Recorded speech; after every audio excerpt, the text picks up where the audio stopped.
Okay, so now we're on to mouth. This is the one that everyone is probably dreading or thinking that is the main part of the butterfly plan. And I get why you think that, because it's obviously around your weight loss. But I'll say this a few times, it is one part of the butterfly plan.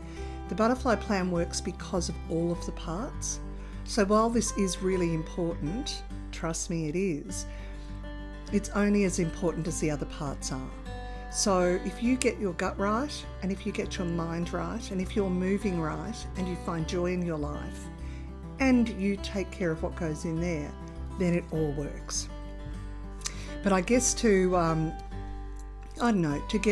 get us to be that healthy weight and to get us feeling really vibrant, it is about getting our bodies to a weight that is going to be good to sustain us, but isn't more than we need.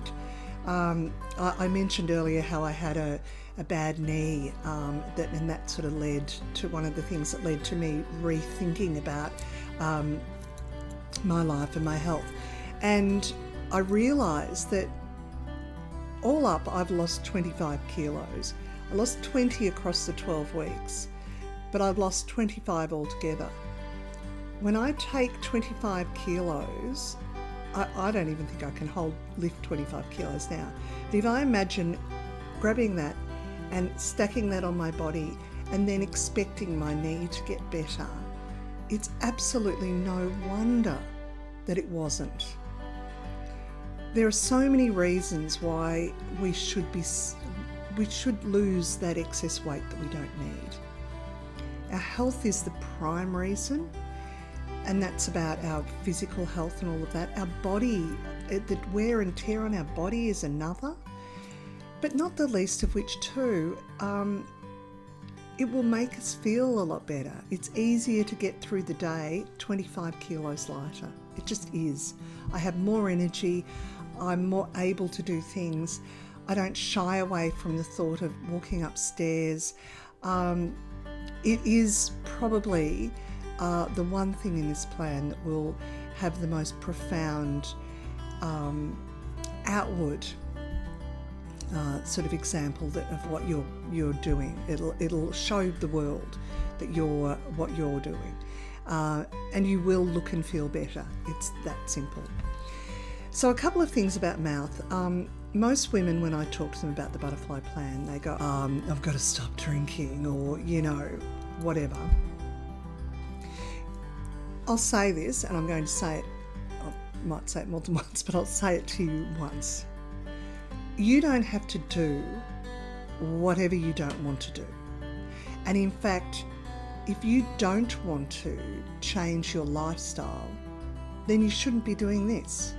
Why would you? Why would you put yourself through this when you're potentially only going to fail because you don't really want it?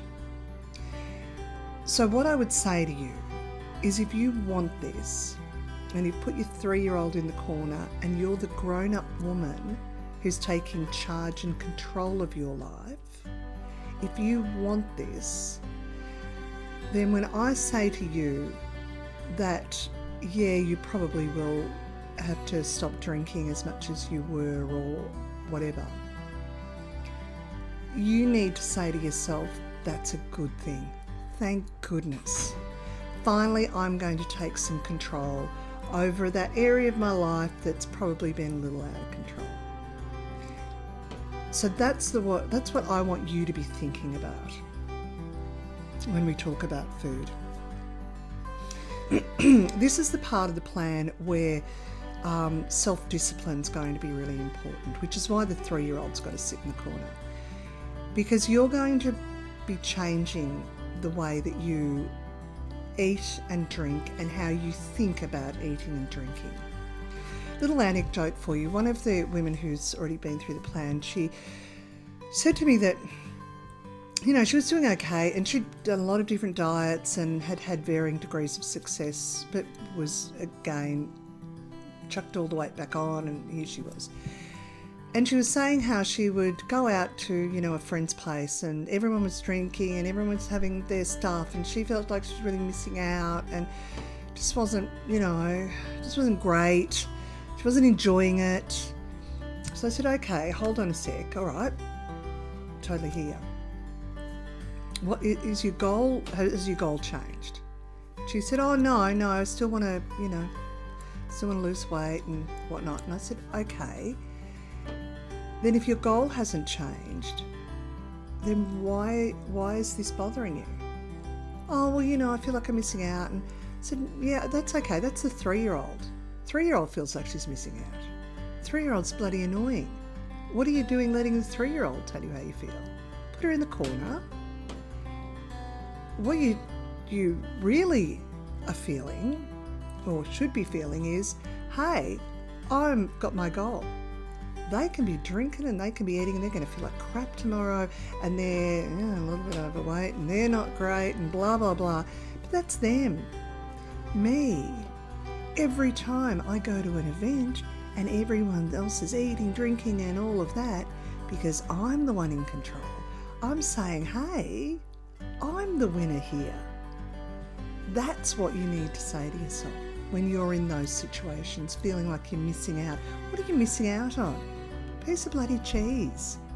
For God's sake, you've had worse things happen to you in your life than gone without a piece of cheese or a glass of wine. You can do this.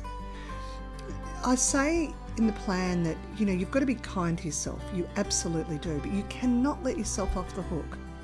You can't just sit back and go, oh, well, I've had a bad day, or, they were all having it, I want it. Well, you can do that, but then don't do this. Don't put yourself through it. Don't put me through it. Go and have your life and just be who you are and enjoy that for what it is. Happy days. You do you. But if you really want to make a change, then you are going to have to address what goes in here. And you are going to have to connect that to your goals. Because one thing I know, anyone can lose weight. Anyone can lose weight and lose lots of weight. They've just got to control what goes in here.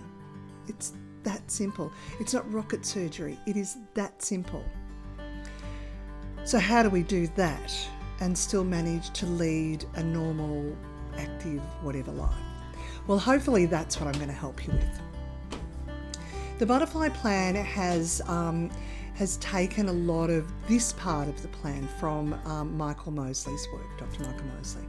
He did the 5-2 diet. He's now updated that to the Fast 800. Michael subscribes to a few things.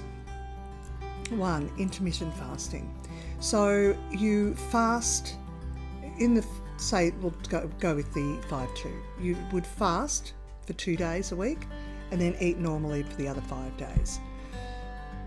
So what that sort of looks like is not that you don't have anything, you have really reduced calories. So 600 calories is what he suggests on the 2 fast days. He's since updated that to the Fast 800, where he says you would just have 800 calories every day and you will lose weight quickly. And also gain your health and lots of other things. So what I've kind of done, because I looked at, again, when I developed this, it was about looking at my life and what was going to fit in with me. I knew that I could manage the two fasting days, because I've done that before. So I knew that I'd be okay with that. So I thought, all right, well, I'm going to have 2 days and I'm going to have 600 calories. And for me, that was always a Monday and a Wednesday, just how my week worked. That worked for me. You're not meant to do them consecutively, because then that can be, psychologically, that's a bit tough, If you know that you've only got to get through one day and then you've got an okay day, it's a lot easier. That's what I found. So I thought, all right, we'll have the 2 fasting days. Then I thought, look, I've got to have a day in the week when I can just have whatever I want, because I'm so social. I've got so many events I have to go to, so many things I've got to do.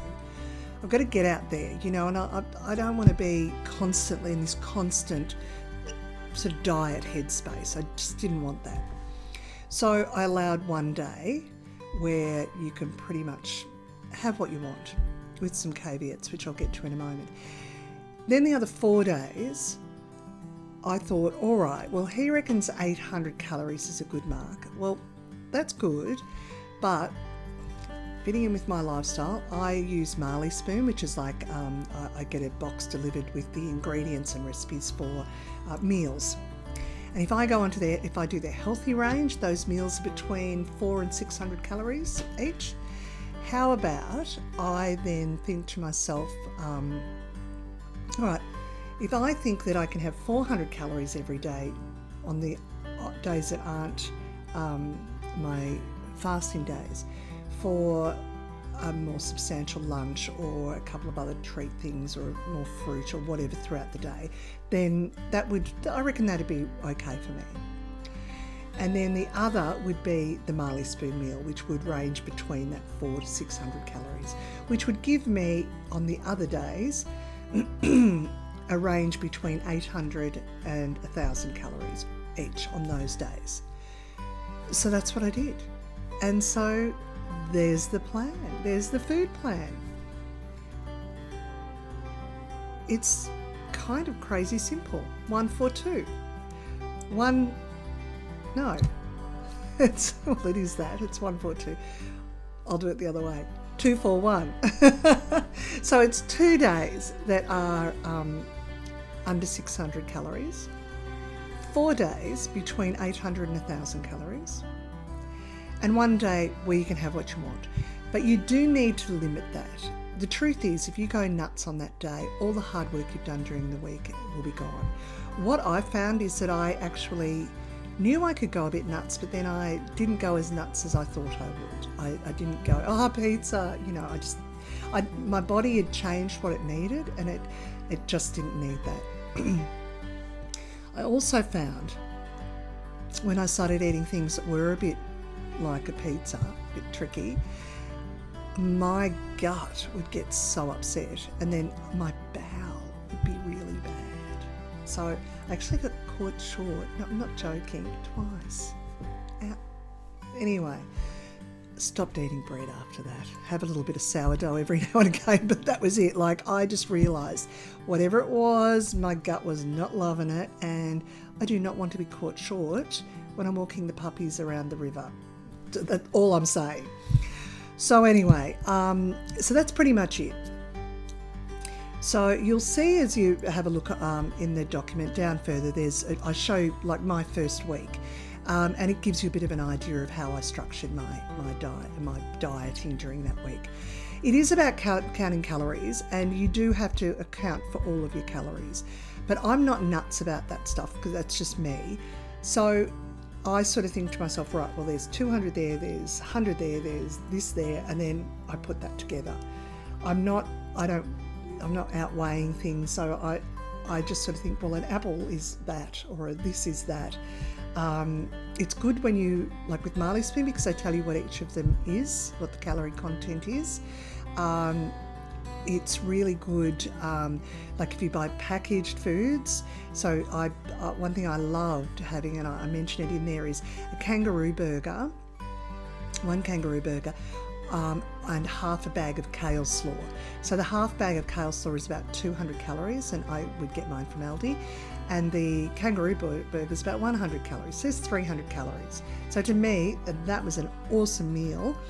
That's kind of how I work. So I wasn't weighing everything. If you're into weighing and all that, do that.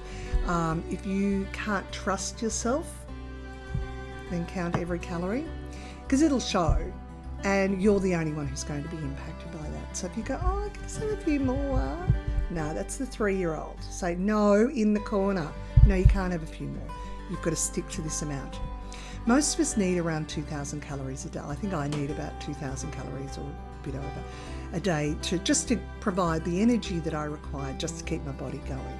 So it's maintaining the weight that I currently am. So most of us are around 2,000 calories. So it's just simple math that if you're cutting that, basically not only cutting it in half, even then some, then you're going to drop weight really quickly. One thing that Michael Mosley talks about is how when you do that, it's incredibly motivating, and I have to agree. So most weeks I would drop at least 2 kilos. 2.5 initially for the first week, I think it was. Then it was about 2. Then it eased off. So across 12 weeks, that's where my 20 kilos were. So I was dropping more initially, which you will, and then it'll ease off, and then till I got to my 20s. So I mean, that is amazing. In 3 months to drop 20 kilos is amazing, and that is life changing, and that is inspiring for me. That inspired me to keep going. So another thing that I do, which again is Michael talks about in his books, is interval fasting. So intermittent fasting is about the days. Interval fasting is about the hours that you eat. So he suggests, and I suggest in the plan, trying to limit your calorie intake to a 10 to 12 hour period in the day. Interestingly enough, Hugh Jackman, when he was doing getting his body ripped, really ripped, for that movie where he was I feel like I've got little sword hands, Wolverine. When he was doing that, he actually did interval fasting. He would only eat within an 8 hour period, so he fasted for the rest of the day. So a few things happen when you do that, but not the least of which, it allows your body to deal with the calories in that period of time. So instead of constantly adding on food on top of food on top of food, so that we're always putting food into our gut, eating just before we go to bed, eating as soon as we wake up, we're never giving our body a rest, and we're never giving our gut a rest. By condensing it, our gut becomes really efficient at dealing with that food. And then when it needs more, it takes from your fat stores. So you're going to lose weight. So it's going to assist with that losing of weight. And why it really worked for Hugh Jackman, from what I can gather, reading about it, is, and getting ripped, and why that's important. I'm not ripped, but he certainly is.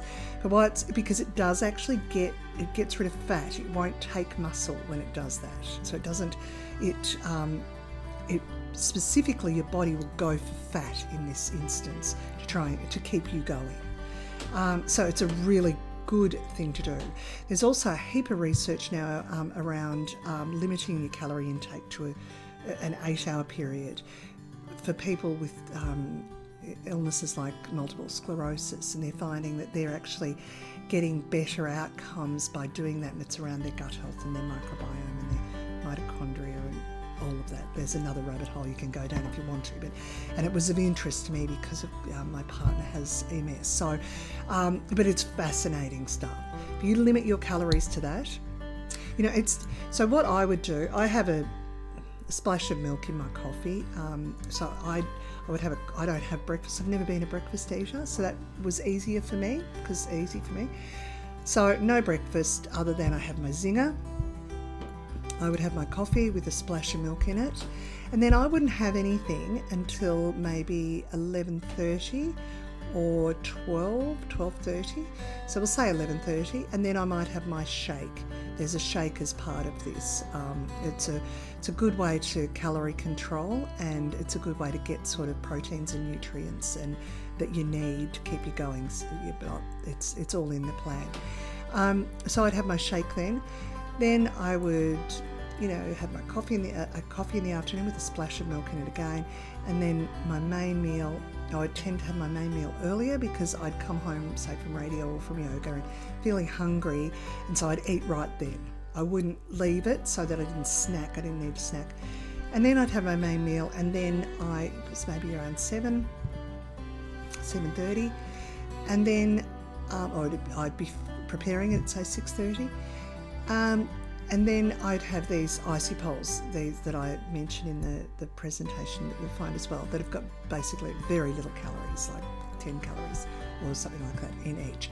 So I would have a couple of those at around 8:30 and 8:45, and then I wouldn't eat again.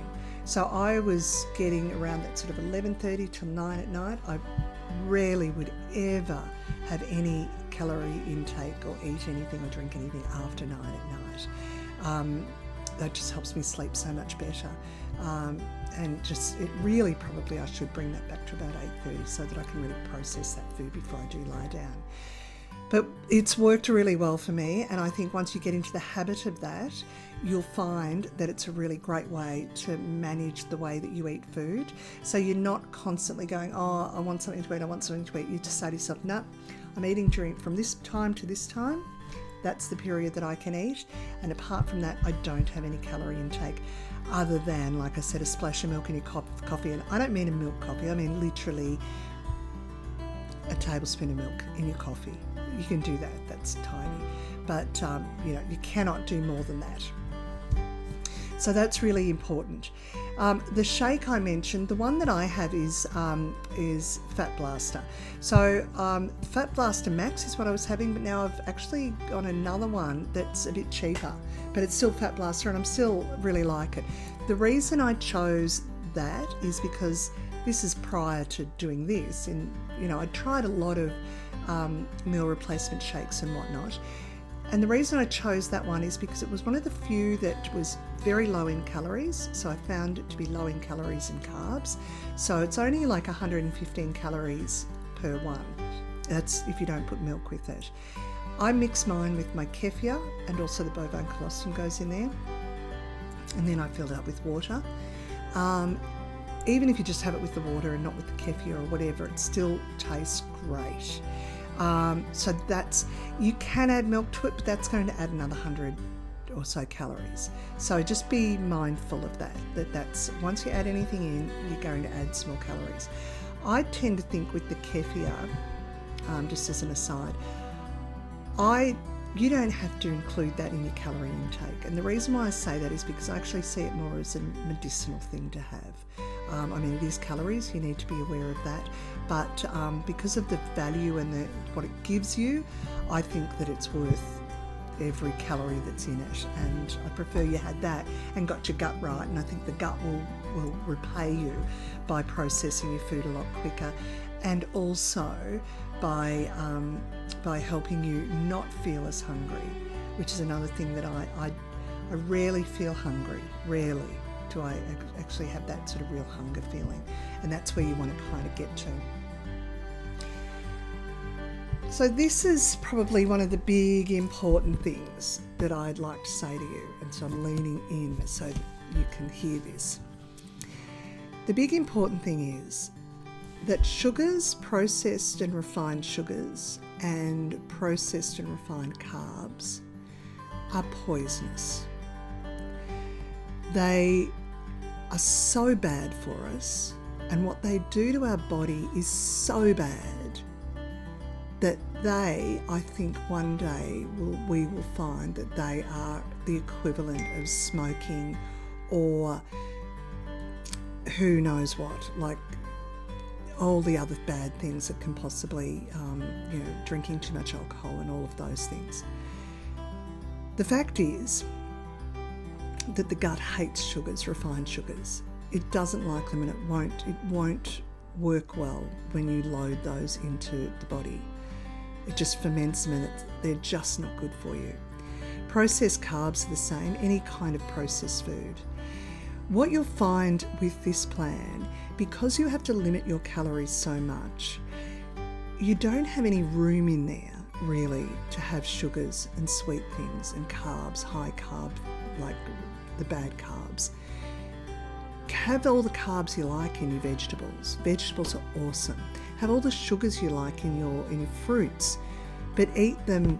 Don't put them in a smoothie. And if you do, because once you munch it up, then the sugars from it just go straight into your bloodstream, which is a whole other story. But if you are having fruit, obviously it's got to be included in your calorie count, so be aware of that. But at least you're getting the fibre. You're getting fibre. Blueberries are awesome. You're getting the fibre in the skin and all the antioxidants and all the wonderful things that come along with blueberries. And if it's the right time of year, they're really inexpensive, which is awesome.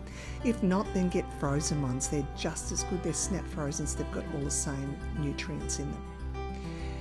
If you continue to have refined sugars and processed carbs in your diet, you will continue to be overweight and unwell.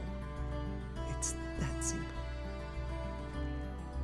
I'm not saying this because I'm some health guru, because I'm certainly not. But why I am saying this, and what I'm saying is, this is the truth. This is what has been wrong with us. This is why we're all overweight, because we're eating all this crap and we don't need it. Have I had a cake or whatever in the last 6, 8, 10 months? Yeah, probably here and there. That's because it's a treat, and that is because it's something that maybe I would have if it was my birthday, or maybe I would have it as a celebration for somebody else. But it's not something I would have every day, and we can't, because if we have it every day, we'll just chuck on a heap of weight, and our poor bodies, our poor gut will struggle to try and process it.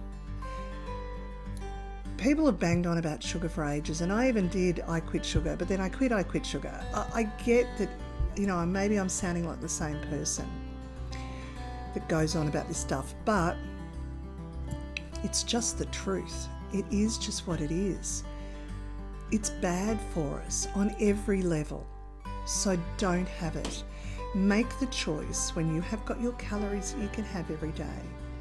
Don't choose the tiny Tim Tam. Choose the massive bowl of salad. They're both the same calories, but one's actually going to fill you up and make you feel great and nourish your body. The other is just going to do some weird shit to your brain and then make your gut feel bad. Eat mindfully. Whatever you put in your mouth, have this one thought: will my gut love this? And if it won't, then think again. With alcohol, you can drink what you like when you like. You're a grown-up. But if you're doing this plan, I would say limit any alcohol intake to that one day when you're on a free day. One of the other women who went through my plan, there were 2 days in the week she identified when she really enjoyed her glass of wine. It was a Friday and a Sunday, Friday night and a Sunday night. So that's what she did. But she included that on the Sunday night, I think, whichever one wasn't her day, she included it in the calorie intake. And so that's what's really important, that you include it if you have it. And don't include, I had a glass of wine, so that's one glass. No. We all know that our glasses are half a bottle. Measure how much you're having and include that. I mean, the only person you're ripping off is yourself. So just be aware of that. And remember that it's your 3-year-old who's ripping you off. That 3-year-old you put in the corner and decided, no, she's not ruling my life anymore. She'll be the one who says, no, it's only one glass of wine. Yeah, sure, it's 300 mils, but, she's seductive, that little one. So try and manage that. Be mindful about what goes in here. Bear in mind, every time that you don't do that, every time that you intake more calories than you're supposed to, so any hard work you've done will be lost.